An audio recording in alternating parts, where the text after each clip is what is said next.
उनकी क़ुव्वत है, उनके बाजू हैं, वो उनके हाथ और पैर हैं, उनका जहन है, वो उनके ख़यालात को शक्ल देने का जो नाम है वो उनकी टीम है। मुबारकबाद के काबिल तमाम हज़रात, जिन तमामों का मैं नाम तो नहीं ले सकूँगा। जब तमसीली मुशायरे की बात होती है तो मुझे एक शेर याद आ रहा है कि शबनम के आंसू फूल पर, ख्याल पे गौर करें आप शायर के, कि शबनम के आंसू फूल पर, ये तो वही किस्सा हुआ।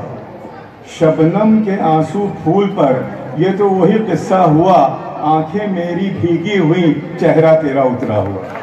क्या बात है, बहुत खूबसूरत। और ये ज़बान उर्दू का ही कमाल है कि यहाँ पे शिकस्त का जश्न मनाया जाता है। हमारी ज़बान में शिकस्त का जश्न मनाया जाता है। शब हिजरा हमारी महकती है, बहकती है, जंजीर पहनकर यहाँ रक्स किया जाता है। चाक गरेबान को इश्क की इंतहा समझा जाता है।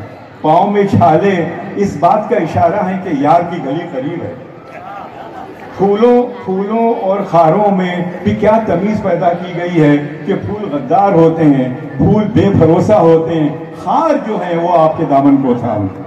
तो ये मेरी ज़बान उर्दू है, जिससे मुझे इश्क है, जिससे मुझे प्यार है, और जिसका मुझे यकीनी तौर पर गुरूर, और अल्लाह ताला के करम से गुरूर ही कहूँगा मैं। ज़रा एक बात और भी उर्दू के ताल्लुक़ से मैं कहूँ कि यहाँ पे क्या आदाब सिखाए जा रहे हैं। यहाँ बेडरूम में भी आहिस्ता से बात करने कहा जा रहा है कि भैया, कहा जाता है कि सिरहाने मीर के आहिस्ता बोलो, अभी टुक रोते रोते सो रहा है।